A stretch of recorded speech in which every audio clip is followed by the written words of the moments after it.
Hello, it's me, Sam Sadler, here with Curtain Call Reviews. We are here at the Jack and the Beanstalk Panto launch for the new Wimbledon Theatre. Let's talk to Joe Pasquale and Alexandra Burke.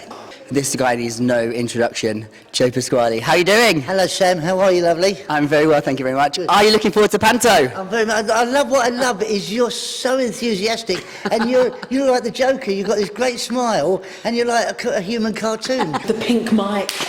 Brilliant, just brilliant. Hello and welcome. I am here with the incredibly talented Alexandra Burke. Alexandra, how are you? I'm really good, thank you. How are you? I'm very well, thank you very much. Are you excited to go down to the new Wimbledon Theatre? Oh my gosh, I'm so excited because I get to be at home, which is so nice. I know I won't be staying at home, but at least I'm in London, and it just therefore means my family can come and see everyone, and I just think it's going to be really exciting. The kids can come, so very, very excited. It's fantastic. So you're like a Muppet. You're like a Muppet? A human Muppet. It's fantastic. Look, you're so animated.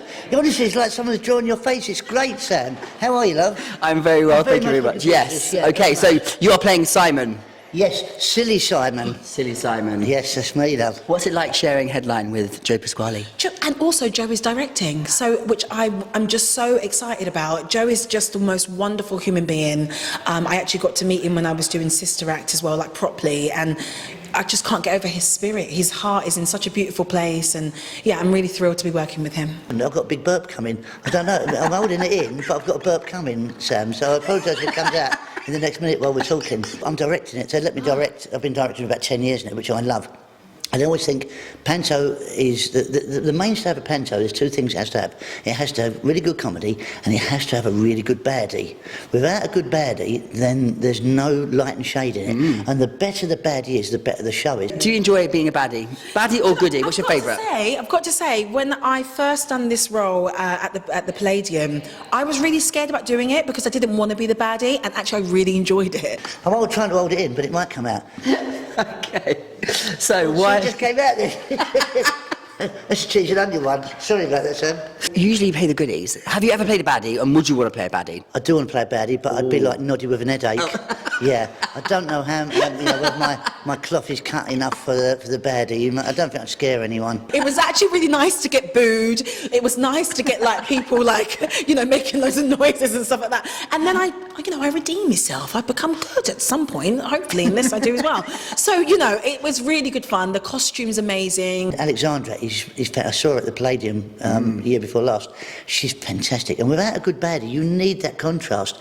And then the audience, that's what really gets the audience going, is the baddie. And just to do this role again, I think for me is just going to be a lot of fun, and that's what Panto's about, isn't it? Absolutely. You go to the theatre around Christmas time, you want to have fun, you want it to be joyous, and that's what this will be. It will be that. Usually you play the kind of Buttons character. Yeah, it's, I always find that, I've been doing this, I sound like Daniel LaRue, I've been doing it 40 years now, but I always find it's the same character in a different costume, whether it be Mr. Smee, whether it be Buttons, whether it be Silly Billy, Muddles, the clown, whatever it is, but it's always the same character, just in a different costume for me, which is what I love. How important do you think Panto is for theatre and for generations? I think it's incredibly important. Theatre shows full stop going across the country, no matter where you are.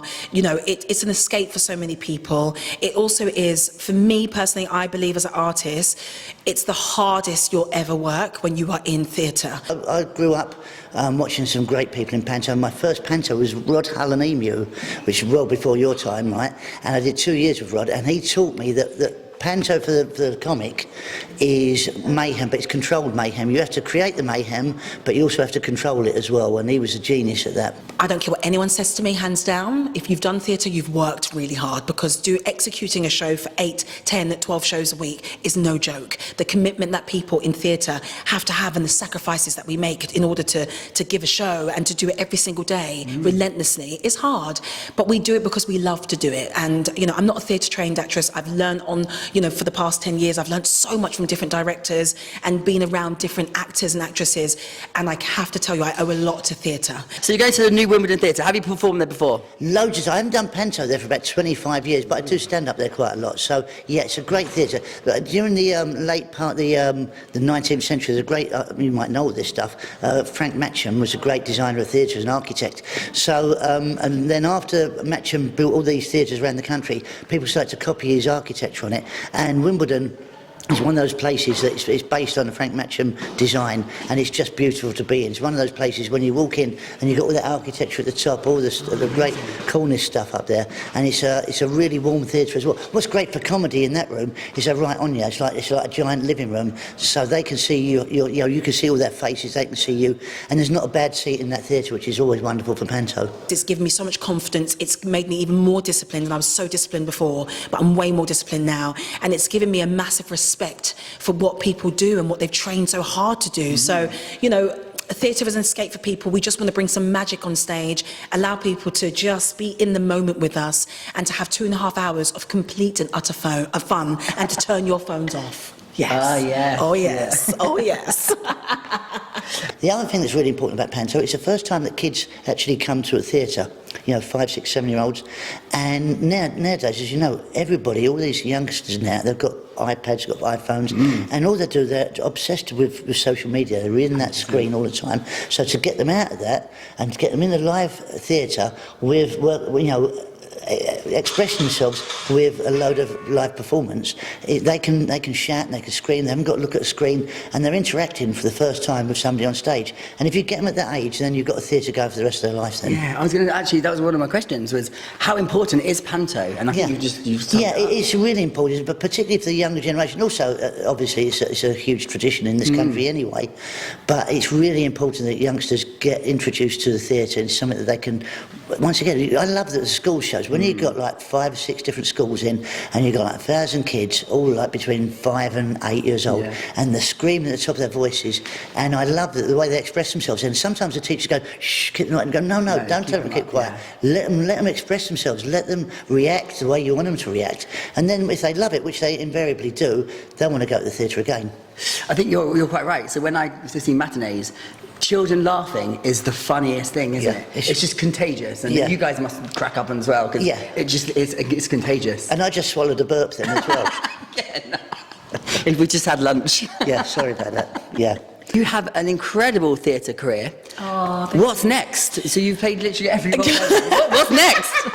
I don't know. I mean, for me, I've just done a TV drama for Paramount Plus called Curfew, which was amazing to film, and I was very excited to go down that road. And I feel like I've got the bug for doing film or TV. But for me, my heart will always be with music, will always be with theatre.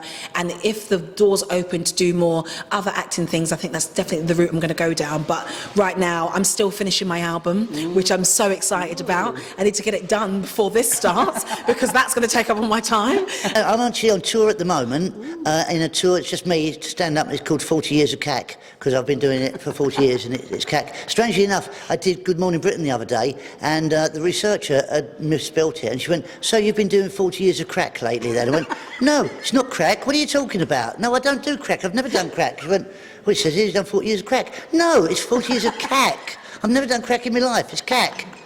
So I said, I don't even know what crack is. She says, well, I thought it was a bit strange that you publicised. Well, I wouldn't do 40 years of crack, 40 years of CAC. Anyway, so that's what I've been doing. You might have to cut all that stuff out about crack.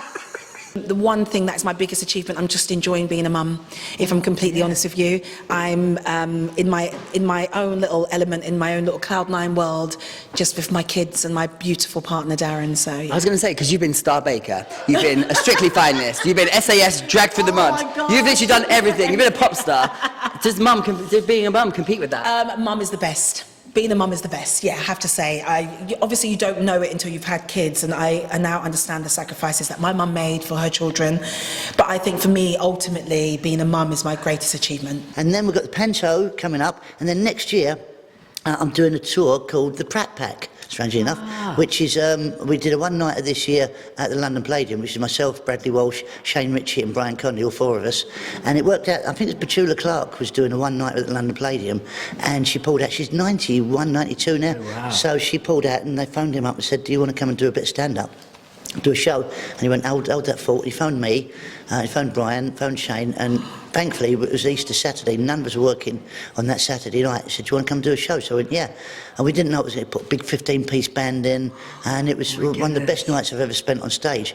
And it went that well. We're opening a new venue next week in Fareham called Fareham Live, and then next year we're doing 25 dates on the road with it, according to Pratt Pack, big 15-piece band, and the four of us going out and trying to do what we've done for 40 years, really. What's your favourite musical?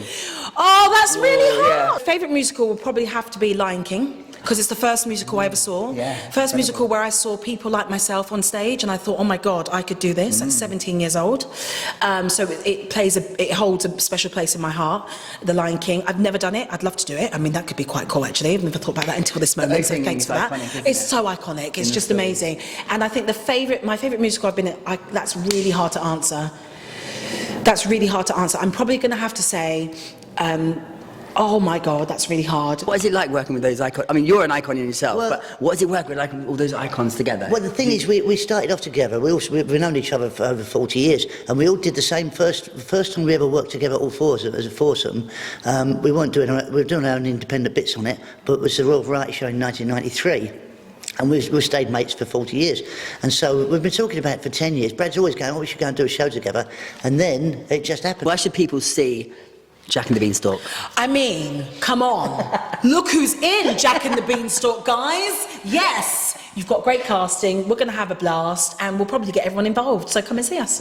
Why should people come and see Jack and the Beanstalk? Because there's loads of reasons why you should come. Number one is it'll be funny. Oh my God, it's probably going to have to be Chicago, because I loved Roxy. I loved her so much. But then also, Joseph and the Amazing Technicolor Dreamcoat matches that too, because playing the narrator, I didn't think I could ever do it justice. And it was the best. So, and of course, I don't know, but I can't. I'm done. Yeah, that's it. Yeah. Thank you very much. Good luck. Have the best run and have a very lovely Christmas. Thank you. You too. Thank you. Thank you for talking to us. Good luck with the whole run. It'd be great. You come to see it, aren't you? Yes, we are going to come to press night. Yeah, good boy. But yeah, congratulations, and good luck with Brat Pack, was it? Pratt Pack. Pratt Pack. Yeah, Pratt Pack, yes. That's us. Thank you, Sam. Thank you very much. Thank you, love.